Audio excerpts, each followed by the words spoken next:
Touch her again, and I'll make sure every bone in your body is broken. She was already on her feet when his hand closed around her wrist. Not gentle. Not accidental. The kind of grip that had its own language. One that said, "You belong to me." And you forget that sometimes. Leah Piper did not forget. She just chose her battles carefully. The restaurant was full that night. Grand Maison Seoul hummed the way expensive places always do. Low music, lower voices, the soft percussion of crystal against polished tables. She had 3 sections running, a birthday party in the East Wing, and a VIP who hadn't touched his second course in 11 minutes. She did not have time for this. Philip. Her voice was even. Quiet. The voice of someone who had learned a long time ago not to give him ammunition. This is my workplace. I know where you work. He stepped closer. The grip tightened. I called you 4 times. I was on the floor. You were ignoring me. A passing waiter clocked the scene and looked away immediately. Smart. Leah envied him. She kept her posture still, kept her face neutral, kept everything locked down the way she always did when Philip showed up in places he had no business being. He was wearing the expensive watch she had bought him for his birthday. He always wore it when he wanted to remind her of something. "Let go of my wrist," she said. He smiled. The polished, practiced smile that fooled everyone who didn't know him. "You're so dramatic. I just want to talk." Here's the thing about Philip. He was good at this. He'd had years of practice dressing cruelty up in calm clothes. To the tables closest to them, he probably looked like a concerned man visiting his partner. That was how he survived. That was how they both survived, honestly. She in silence, him in performance. She tried to pull her arm back. He held on. "Philip. Lower your voice." His eyes flicked around the room once, then landed back on her with something colder underneath the smile. "You embarrass me enough already." That was when the chair scraped. Not loud. Just enough. The sound cut through the ambient noise of Grand Maison the way a single wrong note cuts through music. It didn't shout. It simply didn't belong. And because of that, everyone heard it. Leah looked up. He was already standing. She had seen Seo Junho at this restaurant dozens of times. He came every Tuesday and Thursday. Always the same corner table, always alone.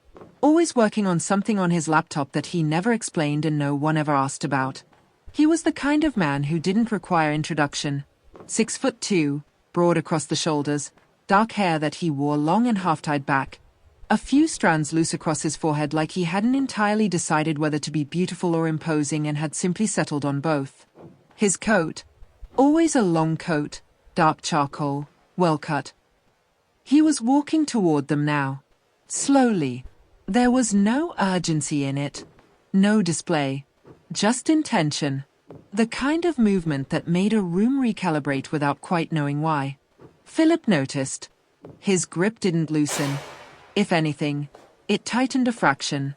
The instinctive response of a man asserting that no one was going to take something from him in public. Seo Junho stopped 3 feet away. He looked at Philip's hand on Leah's wrist. He looked at it for one long, deliberate second. Then he looked at Philip's face. When he spoke, his voice was low, quiet as a door closing. "Touch her again," he said, "and I'll make sure every bone in your body is broken." The room went still. If this is your first time here, hit subscribe right now, because the stories we tell on this channel will keep you up past midnight and you will love every second. Drop a comment telling me where in the world you're watching from. I want every flag in that comment section. Now let's get back to Leah, because what just happened is only the beginning. And trust me, you have absolutely no idea what's coming. The room went still. Not dramatically. Not the way it happens in films where glasses stop clinking and heads swivel in unison. Just a collective, breath-held stillness. Because every person in that restaurant knew who Seo Junho was. Not just a CEO. Not just a Chaebol. The kind of name that opened doors and closed cases and made government officials return phone calls on weekends. quietly powerful in ways that loud, powerful men never were. And he said it like he meant it. Not like a threat made in the heat of the moment. Like a fact he was simply informing Philip of. Philip laughed. It came out half a second too late. Excuse me. Excuse me? He released Leah's wrist. Not because he wanted to, Leah could tell, but because keeping hold of it suddenly felt like standing in the middle of a road and choosing not to move. Who do you think you are? Seo Junho tilted his head slightly. He didn't raise his voice. He didn't step closer. He just waited. And that patience, that absolute, unhurried stillness, was somehow more frightening than anything else he could have done. Philip straightened his jacket, smiled again, cast one look at Leah that said this conversation is not over, and then walked away. Through the glass doors. Gone. The room breathed again. Leah stood very still for 3 seconds. Then she turned to bust the empty table beside her, picking up a glass, setting a napkin right, moving through the mechanics of her job because her hands needed something to do. Seo Junho hadn't moved. Thank you, she said, without looking at him. Then, quietly, but I had it handled. He looked at her for a moment. Something shifted briefly in those dark, steady eyes. Not offense, not dismissal. Something more like recognition. I know, he said. And he went back to his table. Thank you, but I had it handled. I know. She replayed it on the bus home. The way his voice hadn't risen. The way he'd looked at Philip's hand like it was something offensive left carelessly in the wrong place. The way Philip had laughed and then not laughed. And the exact moment between the two where the fear slipped through. She pressed her forehead against the cold bus window and closed her eyes. She had been planning to leave for 4 months. She had a small account Philip didn't know about. 230,001. Saved in pieces over 18 months. Tucked under a name she'd made up for herself once, just to have something he couldn't touch.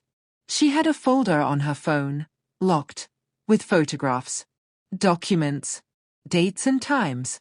She was building a case the way you build a fire when you're not sure how much wind there'll be. Carefully, steadily, one piece at a time. The problem was Nadia. Her daughter was 5 years old and had her mother's bright brown eyes and her mother's complete inability to be anything other than exactly herself. Nadia didn't know how to be quiet in the way Leah had learned to be. She laughed too loudly and asked too many questions and once told a woman in the elevator that her perfume smelled like the inside of a bus. Leah had loved her more in that moment than she thought was physically possible. But Nadia changed the math on everything. You couldn't just leave when you had a 5-year-old. Not in Seoul, not with a man like Philip, who didn't necessarily love his daughter the way fathers were supposed to love daughters. Cleanly, consistently, without condition.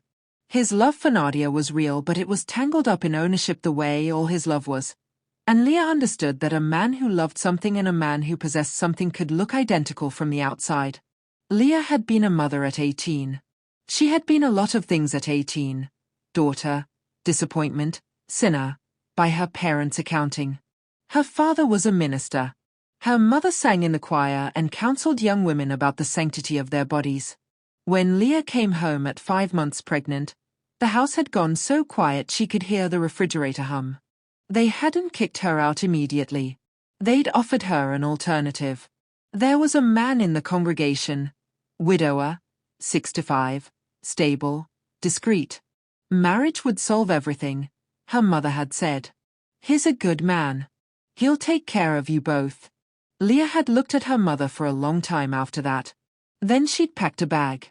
Philip had found her 3 weeks later, sleeping in the back office of a restaurant where she'd been washing dishes for cash. He'd been charming then. Patient. He'd paid for her hospital visits. He'd held Nadia the night she was born. And Leah had been so desperate for someone to just be there that she had let him stay. That was 7 years ago. The bus stopped. Leah got off, walked the 4 blocks home, let herself in quietly so she wouldn't wake Nadia, and stood in the kitchen in the dark for a long moment with her shoes still on. Philip was asleep on the couch. His phone screen was lit with a text she couldn't read from where she stood. She went to bed without making a sound. But her hands were shaking. because she had seen the look Philip gave her when he left the restaurant. The look that wasn't anger. That was worse than anger. That was a decision being made. She did not see Seo Junho for 4 days after that. Tuesday came and he wasn't at his corner table. Thursday came and his chair sat empty, which was so unusual that 2 of the other servers commented on it. Leah said nothing. She cleared tables, memorized orders, kept her sections tight, and told herself that the events of last Friday belonged to a version of the evening she had already filed away. She was good at filing things away. What she was not good at was pretending Philip hadn't changed after that night. He didn't raise his voice. That wasn't his style. What he did instead was go very quiet. The kind of quiet that pressed against every room he entered, that made the air in the apartment feel thick and specifically weighted. He watched her more. Not with anger. With calculation. He was the kind of man who didn't react immediately, who let things gather and compress, and the waiting was always worse than whatever came after. Who is he? Philip asked on Sunday morning. Casual. Over coffee. Leah didn't look up from her phone. Who? The man at your restaurant. He's a regular. He threatened me, Leah. He asked you to let go of my wrist. The silence that followed had texture. She felt it against her skin. You smiled at him, Philip said. She hadn't. But there was no version of this conversation where the truth mattered. I need to get Nadia ready for school, she said, and stood. He didn't stop her. He just watched. And that, somehow, was worse. Seo Junho came back the following Tuesday. Same table. Same corner. Long coat, laptop, untouched water glass. He ordered the salmon and worked through dinner without looking up more than twice. When Leah came to refill his water, he didn't perform any kind of greeting. He simply glanced up and said, "You look tired." "I'm fine," she said. "That's not what I asked." She set the water jug down. Looked at him. "Do you always say exactly what you're thinking?" "No." He considered this. "Mostly I say less than I'm thinking." "And tonight?" "Tonight I'm making an exception." She picked up the water jug. "I'll check on your salmon." But here's where it gets interesting, because while Leah was going about her shift, Seo Junho had spent those 4 absent days doing something she knew nothing about yet. Something that was going to matter more than either of them could have predicted. He had made a phone call. The man on the other end was the best private attorney in Seoul. Not the kind who advertised. The kind whose office had no sign on the door. Junho had used him twice before, once for a hostile takeover, once to quietly remove someone from his board who had been threatening his assistant. This time, he had given the attorney a name. Philip Cha. "I want everything," Junho had said. "Finances. Legal history. Any outstanding irregularities. Before the week is out." He hadn't told Leah. He had no intention of telling Leah. Not to surprise her. Not to control the information. But because he understood, in the bone-deep way of someone who had grown up watching helplessness operate at close range, that a woman who had spent years being controlled needed to receive help on her own terms. So he would prepare everything. And wait. 3 weeks passed. They fell into a pattern that neither of them named. Twice a week, he came to dinner. Their exchanges were short, professional on the surface. But there was something underneath. A quality of attention on his side that she felt without fully understanding, and a careful, involuntary ease on hers that she didn't entirely trust but couldn't figure out how to stop. He asked her small questions. Never intrusive. Just present. "How long have you been in Seoul?" 7 years. "Do you miss home?" She thought about her parents' house. Hymns in the kitchen. The particular smell of Sunday mornings, starch and orange juice, and a faith that had conditions printed in the fine print. The way her father used to call her his Leah girl before she stopped being the daughter he had imagined.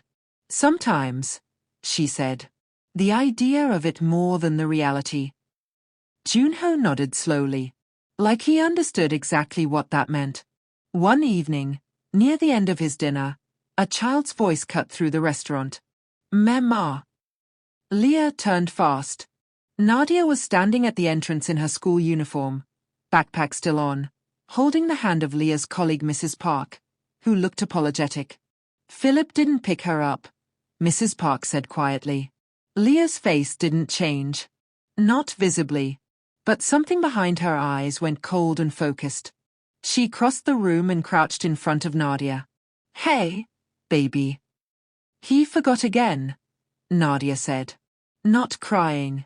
Just reporting the fact with the clinical precision of a 5-year-old who had learned to manage her own disappointment ahead of schedule. I know. You're okay. You're here now. Can I sit somewhere? My feet hurt. Leah looked up and found, without intending to, that she was looking at Junho's table. He had already pulled out the chair across from him. She can sit here, he said. Leah started to say no. Nadia was already walking over. Hi, said Nadia, dropping into the chair like she owned it. I'm Nadia. What are you working on? Junho looked at the 5-year-old who had just made herself at home at his table with the composure of a seasoned diplomat. He looked at his laptop, then back at her. A very boring spreadsheet, he said. Can I see? Nadia, Leah started. It's all right. Something shifted in his voice. Softer, like something careful being set down gently. He turned the laptop slightly. These are revenue projections. What's revenue? Money a company makes. Nadia studied the screen with the seriousness of a surgeon reviewing scans. There are a lot of numbers. There are. My teacher says numbers tell stories. Junho paused. Then, quietly, your teacher is right.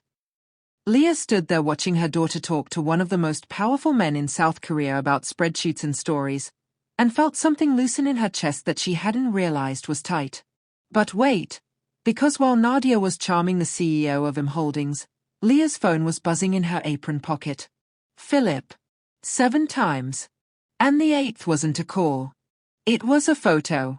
Taken from outside the restaurant. Through the glass. Of Junho's table.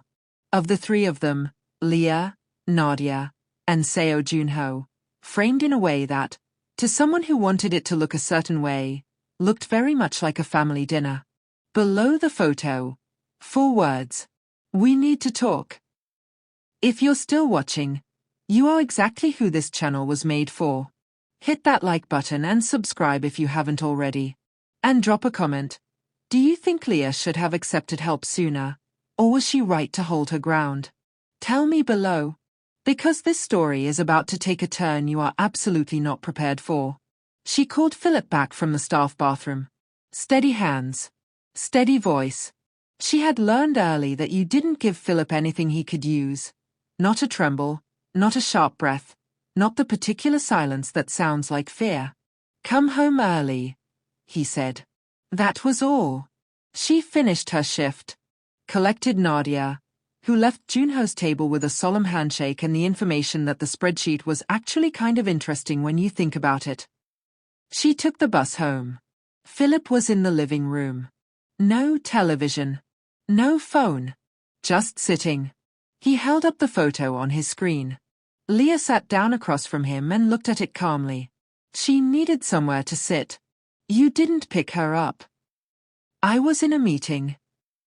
3rd time this month. Don't redirect. His voice went flat. Who is he to you?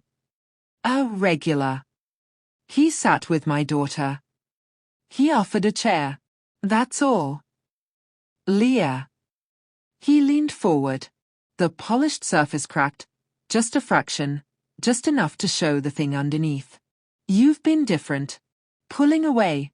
Making plans I don't know about. He stopped. Looked at her. You're leaving. The room held its breath. She looked at him for a long moment. And then, because she was tired, because 4 months of careful, patient preparation had cost her something she couldn't quantify, and she was simply, deeply exhausted, she told the truth. Yes, she said. I've been thinking about it. What happened next was not what she expected. He didn't shout, didn't grab anything. He sat back slowly, like someone had let air out of him, and pressed the heels of his hands against his eyes. And here's the thing no one ever tells you about men like Philip. Sometimes they meant it. Sometimes in the gaps between what they were and what they wanted to be, there was something real. Something that made leaving complicated in ways that had nothing to do with love. She had loved him once. It was important not to forget that, even now. But love that costs you yourself isn't love. It's a hostage situation with a gentler name. She went to bed that night feeling like she'd stepped off a ledge. The following Tuesday, Junho arrived at his usual time. Leah brought his water and he watched her face the way he always did, like he was reading something carefully. You told him, he said. I told him I was thinking about leaving. How did he take it? Quietly. Junho's jaw tightened fractionally. That's not always good. No, she agreed. It's not. He was quiet for a moment. Then, I want to say something and I need you to hear it the way I mean it. She waited. I have resources, he said. Legal. Financial. If you need them. No conditions. No expectations. Just options. He met her eyes steadily. You should have options. She looked at him for a long time. Why? She asked. He was quiet for a moment. Something moved across his face, not quite pain, not quite memory. Something older than both. And this is the part where the story cracks open. My mother, he said slowly, died when I was 16. Leah went still. She fell down the stairs in our home. His voice remained even. Completely even. The evenness of a man who had spent decades learning to say certain words without his voice breaking. That is what the report said. That is what the doctors wrote. That is what every person in that house told the investigators who came, spent 40 minutes, and left. He paused. My father was one of the most powerful men in South Korea. His name opened government doors. His donations built hospital wings. No one was going to look too hard at anything that happened inside his house. Leah didn't move. And he said it like he meant it. Not like a threat made in the heat of the moment. Like a fact I was 15 when it started getting worse, he said. I was old enough to understand what I was watching and young enough that no one thought my understanding mattered. I used to stand outside her bedroom door at night and listen for sounds. He stopped. The muscle in his jaw worked once. She used to sing to herself when she was alone. Old songs. I would stand there and wait until I heard her singing, because if she was singing she was okay. Junho. One morning I stood outside her door and I didn't hear anything. He looked at his water glass. I told myself she was sleeping. I went to school. I came home and there were cars in the driveway and a doctor in the hallway and my father standing in the living room with his hands in his pockets, and his face. He stopped again. His face looked like a man who had resolved something. That is the only way I can describe it. The restaurant noise continued around them. Someone laughed across the room. Crystal touched Crystal. The world went on being entirely indifferent. She had bruising that predated the fall, Junho said quietly. The examining doctor noted it. It was in the report. And then it wasn't followed up. Because it wasn't going to be followed up. He finally looked at Leah. I am 41 years old. I have not spoken to my father in 6 years. I have done many things in my professional life that I am proud of. And I think about her every single day. Leah's eyes were wet. She hadn't felt them get that way. I'm so sorry, she said. And she meant it the full, weighted, irreducible way, not as a social courtesy, but as a thing she felt in her chest like a hand pressing down. He nodded once. Looked at the table. You asked me why, he said. That is why. Because someone should have offered her a way out before it was too late. And no one did. And I have spent 25 years trying to figure out what I would do differently if I had the chance. He met her eyes again. This is what I do differently. She was quiet for a long moment. I'll think about it, she said. He nodded, picked up his water glass. Take your time.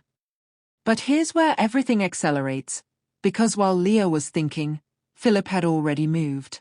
He had contacted a solicitor, and because he and Leah had never married, he couldn't file for custody outright, but he could file for parental rights recognition, claim he had been Nadia's primary financial provider for 5 years, and use that to demand access arrangements that would keep Leah legally entangled with him for years to come. He wasn't doing it because he was certain he would win. He was doing it because the process itself was the punishment. She didn't know this yet. She wouldn't know it for another 11 days, when a legal notification arrived on her phone with a court seal, and she opened it with Nadia sitting 5 feet away eating cereal and the entire careful architecture of her escape plan cracked down the middle. The notification was for a parental rights hearing. Philip had claimed 5 years of financial provision. He was petitioning for formal recognition as Nadia's legal guardian and demanding structured access rights, which, if granted, would mean Leah could not relocate, could not make major decisions for Nadia without his consent, and would be legally bound to him in the one way she hadn't been able to prepare for. She stood in the kitchen reading it 3 times. Nadia was telling her something about a song she'd learned at school. The cereal was going soggy. The morning was continuing as if a small, precise bomb hadn't just gone off in Leah's hands.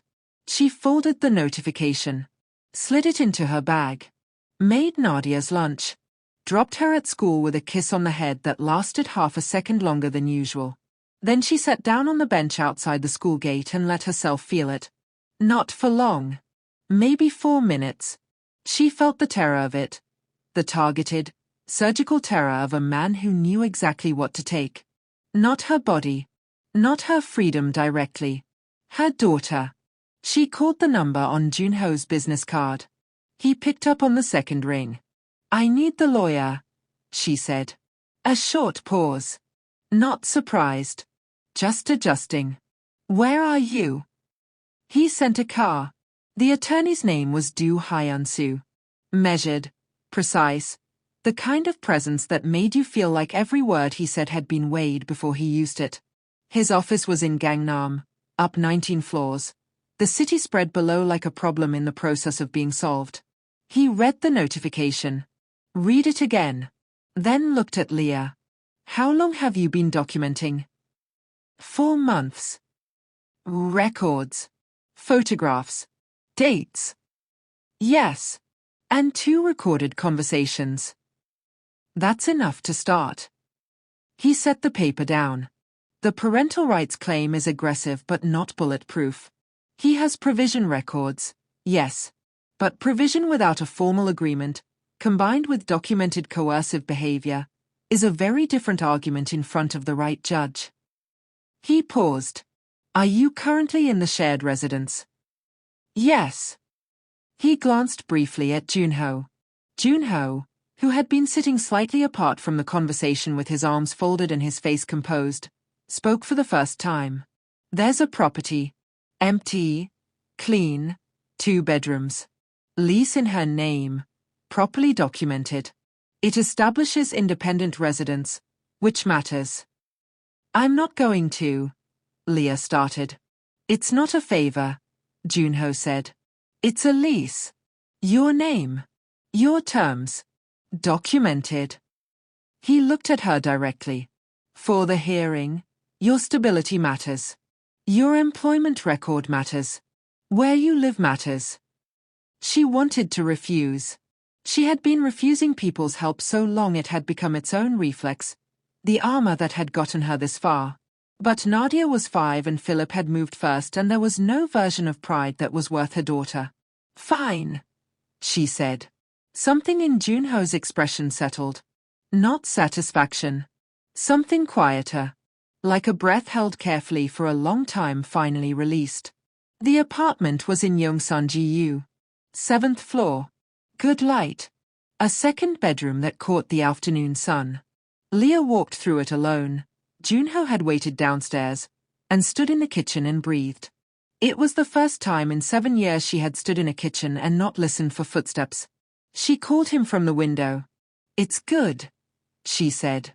"You're sure?" "Yes." A pause. Then, quietly, "Nadia will like the view." She moved out the following Saturday while Philip was out. She took what was hers, what was Nadia's, and left everything else exactly as she'd found it. She closed the door without looking back, because she knew if she looked back, she would find a reason to hesitate, and she could not afford hesitation anymore. That night, at 11:13, her phone lit up. Not Philip. Her mother. They hadn't spoken in 4 years. The message read, "We heard you're seeing someone important.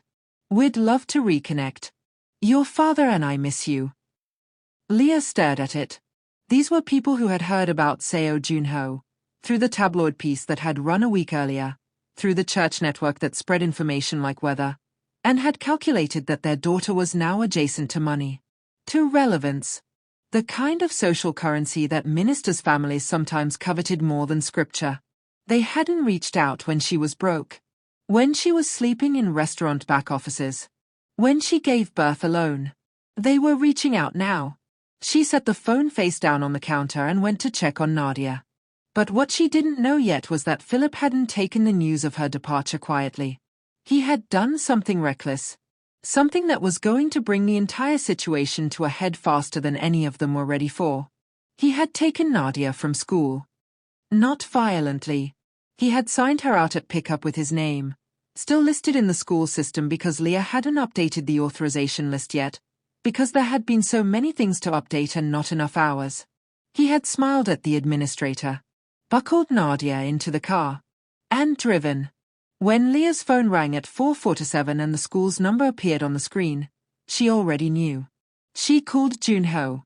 "He has Nadia," she said. He answered on the first ring. "Where?" His voice shifted immediately, not panicked.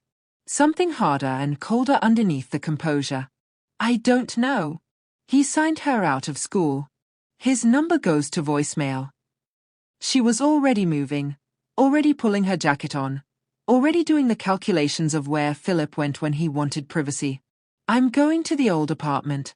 He still has keys." "Leah." The way he said her name stopped her. "Don't go alone. She's my daughter." "I know." Pause. "I know. 20 minutes. Wait 20 minutes. She didn't wait 20 minutes. She lasted 11.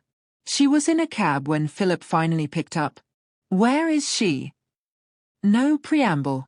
No softening. "She's with me."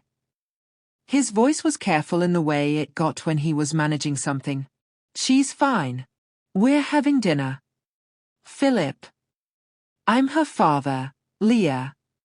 The word landed with the full weight of what he meant by it. "I have every right to spend time with my daughter. The courts are going to confirm that very shortly. Bring her home." "This is her home too." A pause. "I just want to talk. You and me, face to face. No lawyers. No, whatever he is to you. Just us." His voice shifted slightly. "I'm not going to hurt her. You know that. You've always known that." And here's the complicated, devastating truth. She did know that. Philip's love for Nadia was real in its way. It was the one thing about him she had never been able to dismiss. He would not hurt Nadia, but he would use her. And for Leah, that was its own kind of violence. "Tell me where you are," she said. He gave her an address. An apartment in Mapo-gu, not the old place. Somewhere new. She didn't know it. She was still in the cab when her phone buzzed. "Junho, I'm coming. Don't go inside before I get there." She sent back. "I'm already on my way." 3 dots appeared. Then, Leah. She put her phone in her pocket. The building was unremarkable. 12 floors, residential. A lobby with flickering fluorescent light. She buzzed Philip's unit. He let her in without speaking. The apartment was sparse. Philip had been here a while. There were clothes, food in the kitchen, a child's drawing stuck to the refrigerator with tape. Nadia's. From school. Probably weeks old. The sight of it did something complicated to Leah's chest. Nadia was on the couch with a cartoon playing on a tablet, feet tucked under her, completely unbothered. When she saw Leah, she said "Mamau," with the simple brightness of a child who had not been afraid, who had not understood that she should have been. "Hey, baby." Leah crossed to her immediately, crouched, touched her face, checked. Nadia beamed and pointed at the tablet. "Daddy got me a new cartoon." "I see that." She kept her voice steady. "Can you keep watching for a minute? I need to talk to Daddy." Nadia nodded, already reabsorbed. Leah stood and turned. Philip was standing by the kitchen counter, watching her. "She's fine," he said. "You took her without telling me." "I picked up my daughter from school." "That's not." "Stop." She looked at him. "Philip, stop. Whatever you think this is going to accomplish, it's not going to work. It is not going to work. And if you love her," she gestured toward the couch, toward Nadia and her cartoon and her small feet tucked under her. "If you actually love her, you will not drag her into this." The buzzer rang again. Then the door came open. Junho did not kick it down. He had a key. Do Hyunsu had arranged access to the building somehow. Leah would find out later, through means she didn't ask about. He came in with two men behind him, both of them large and quiet and carrying themselves with a particular purposeful stillness. He came in and he took in the room in 1 second. Nadia by the couch, Philip's hand on Leah's arm. And something in his face went very, very still. "Let go of her," he said. Philip did not let go. He turned to face Junho instead, and there was something in him that had snapped. The composure gone, the performance gone, just the raw, cornered version of himself. "Who do you think you are?" he said. "You come into my home, you take my family." "Let go of her," Junho said again, the same tone. Not louder, not angrier, just absolute. Philip swung. He was faster than anyone expected. His fist connected with Junho's jaw. Not clean, but enough. Junho's head turned with it. And then the two men moved. They had Philip on the ground in under 4 seconds. Not brutally, but completely, his arms pinned, his face against the floor, his breathing ragged. He was shouting. The words tumbled over each other. Anger and grief and something that might, in another life, have been love. Junho straightened, touched his jaw once, looked at Leah. She was holding Nadia now. Her daughter's face pressed against her shoulder, small arms locked around her neck. Leah's hand was spread across the back of Nadia's head, and she was standing very straight, and her eyes were wet, and she was not going to cry in front of Philip. She was not going to give him that. Junho crossed the room, stopped in front of them. He didn't touch Leah, didn't reach for her. He looked at Nadia first, checked her the same way Leah had. Then he looked at Leah, and the question in his eyes was wordless and clear. She nodded. Once. "I'm okay." He exhaled. From the floor, Philip's voice had dropped. He wasn't shouting anymore. "She's my daughter," he said. Quiet now, broken in a way that was real. "She's my daughter." "I know," Junho said. He didn't look at him. He kept his eyes on Leah. "And how she remembers you is still up to you." The room held that for a moment. Then Leah turned toward the door, and Junho fell into step beside her, not in front, not directing, just present, and they walked out with Nadia between them, and behind them the two men released Philip and followed, and the door closed. In the elevator, Nadia said, "Is Daddy going to be okay?" Leah pressed her lips to her daughter's temple. "Yes, baby." "He was crying," Nadia said. "I know." "Grown-ups cry when they are scared," Nadia said, with the solemn authority of someone who had been told this and filed it carefully. "My teacher said." Neither Leah nor Junho said anything. The elevator reached the ground floor. Junho's car was outside. He opened the door. Nadia climbed in, looked out the window at Seoul going by, and fell asleep within minutes. The absolute, boneless sleep of a child whose body had processed all the stress it could manage and simply shut down. Leah sat in the front. For a long time she didn't say anything. Then, "Thank you." He was quiet for a moment. Then, "You don't have to thank me." "I know," she said. "I wanted to." He nodded, kept driving. She looked out at the city and felt, underneath the terror that was slowly receding, something else. Something she had been trying not to name for a long time. She let herself feel it now. If you made it through that scene, drop a comment right now. What were you feeling? Because I need to know I'm not the only one. Share this video. Subscribe if you're not already on Afro-K Storified. And let's get to the ending, because we're not done yet. Philip didn't fight after that night. Do Hyun-soo filed the documentation, the records, Mrs. Yoon's witness statement, the incident at the apartment, and the photographs of the bruising from 2 years prior that Leah had quietly, methodically saved. Philip's lawyer contacted them within the week. He would relinquish the parental rights petition. He would accept supervised visits, fortnightly, structured, with a coordinator present. He made one request, that the financial coercion records not be submitted to a secondary proceeding. Do Hyun-soo presented the agreement to Leah. She read it twice. "His protecting himself," she said. "Yes. His not doing this for Nadia." "No."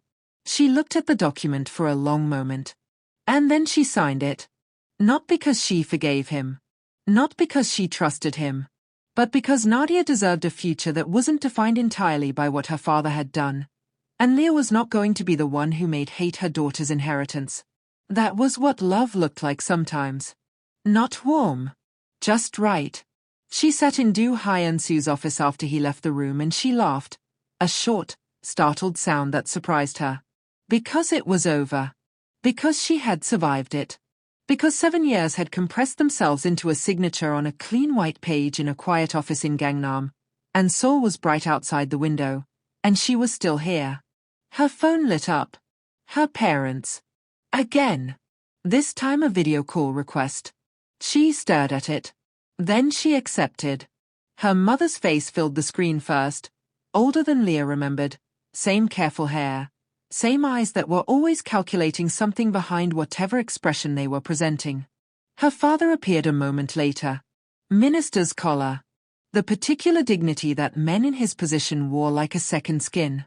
"Leah girl," her father said. She had not heard that in 4 years. "Dad," she said. Neutral. Steady. "We've missed you," her mother said. "We've been thinking about you so much. And we heard," she paused, and the pause said everything. "We heard things are going well for you.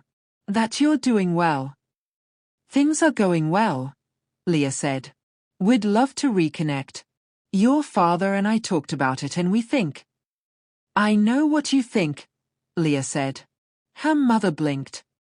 "You heard about Junho," Leah said. Not a question. "You saw the article. And you did the math." She looked at them. At the two faces she had loved first, had needed most, had been abandoned by at 18 on the worst night of her life. "You didn't reach out when I had nothing. You didn't reach out when I gave birth alone in a hospital in a city where I didn't have a single person. You didn't reach out when I spent 3 weeks sleeping in a back office because the man you told me to marry was 65 years old and I refused." She kept her voice even. Calm. The voice she had learned in 7 years of choosing her battles. "You are reaching out now because you want something. And I need you to know that I see that. Clearly." Her father's face had gone through several expressions. He settled, finally, on dignity. "You can't blame us for wanting to reconnect with our daughter." "I don't blame you," she said. "That's the thing. I stopped blaming you a long time ago because blaming you was taking up room I needed for other things." She looked at them, really looked, The way you look at people you once loved without condition and have since learned to love from a careful distance. I hope you're well. I hope the church is well. But I'm not available for a relationship that starts with who I'm standing next to. She paused. Take care of yourselves. She ended the call. She sat with the phone in her lap for a moment. Junho was standing in the doorway. He had been there the whole time, off camera, just present. He hadn't said a word. Hadn't needed to. She looked at him. How do you feel? He asked. She considered it honestly. Sad, she said. And clear. She paused. Like I finally put something down that I'd been carrying so long I forgot what it weighed. He nodded. Came and sat beside her. They didn't speak for a while. The city was loud outside the window and quiet inside the room, and the contrast felt right. Like everything beyond them could be as chaotic as it needed to be. And in here there was simply this. Can I tell you something? He said. Yes. He was quiet for a moment, looking at his hands. I swore I would never get married, he said. After my mother. After watching what that word could be made to mean. I decided at some point that it was a risk I would not take. That I would build a life that did not require it. He paused. And I believed that. For a very long time. She waited. I don't believe it anymore, he said. The room was very still. I'm not asking you anything tonight, he said. I want to be clear about that. You have had enough people making decisions about your life. I will not be another one. He looked at her then, directly, openly, without the careful composure he usually kept between himself and everything. But I wanted you to know that I have changed my mind. About marriage. About what it can be. About what I want my life to look like going forward. A pause. You did that. You and Nadia. You showed me what it looks like when someone chooses to stand again. And he stopped. Something moved in his face. I am not the same as I was before I knew you. Leah looked at him for a long time. At the long dark hair half tied back, a few strands loose across his forehead. The eyes that watched everything carefully. The hands that had pulled up a chair for a 5-year-old who didn't know she was supposed to be intimidated. The voice that had said touch her again with the absolute certainty of a man who meant every word. She had been broken into, piece by piece, over 7 years. She had put herself back together, piece by piece, over 4 months. And here was a man who had watched both happen, who had offered her tools and options and space, who had told her the worst thing that had ever happened to him and then kept showing up, and who was now sitting beside her in a quiet office telling her, without condition, that she had changed him. She took his hand. He looked down at it. Then at her. I'm not the easiest person, she said. I know. I'm going to need things to be equal. Always. I will not do unequal again. I know that too. And Nadia comes first, he said, without hesitation. Always.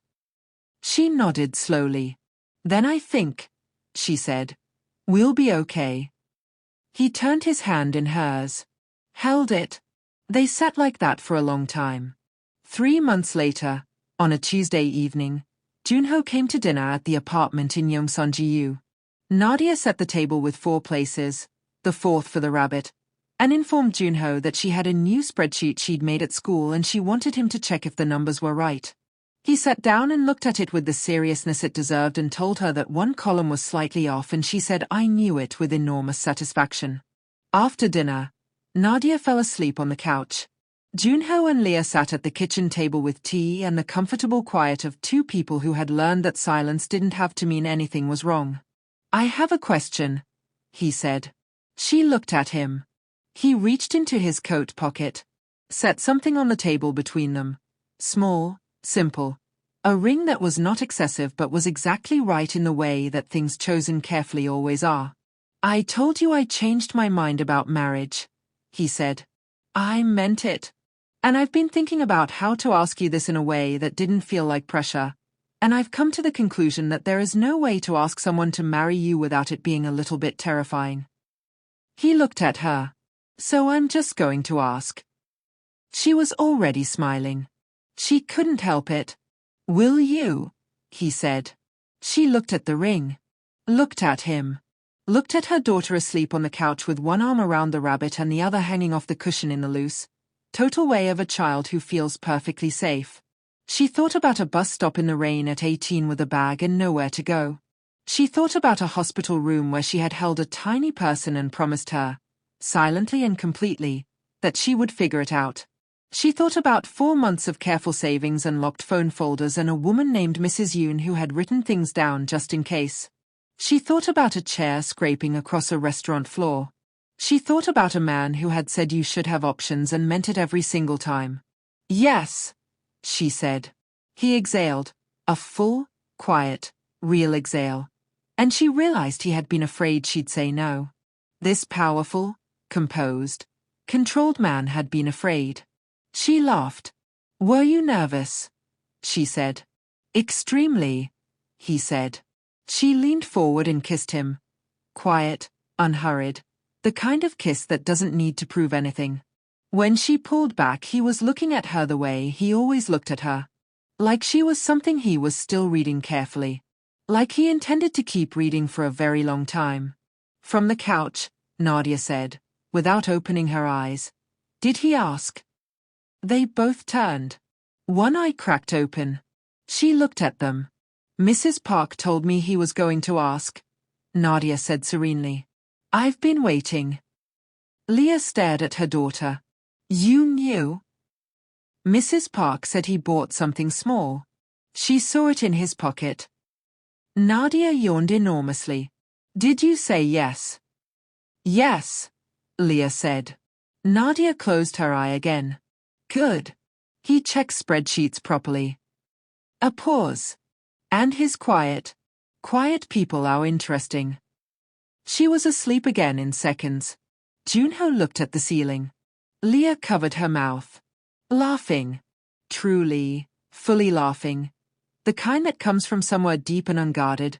The kind she had not had access to for years. It moved through her like something being let out into light. Junho was laughing too. Low and quiet and real. It changed his face entirely. Made him look younger. Made him look, she thought, like the version of himself that existed before 16 years old, before a house with a door he used to stand outside of, before a morning when there was no singing. She reached over and took his face in both her hands. He went still. She would have loved you, Leah said quietly. Your mother. She would have loved you so much. His face broke. Not dramatically. Just, something in him opened, quietly, and she saw it, and she let it be there without looking away.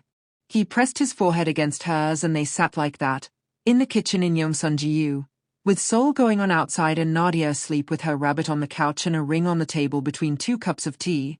And it was so ordinary, and so extraordinary, and so completely, exactly enough.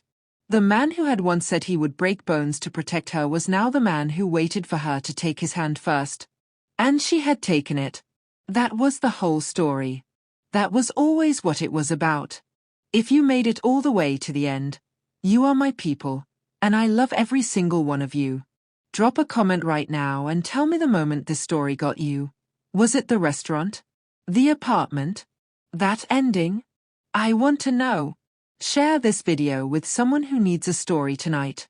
And if you are not yet subscribed to Afro-K Storified, there is a button right there and it is free and it will change your Thursday evenings forever. See you on the next one.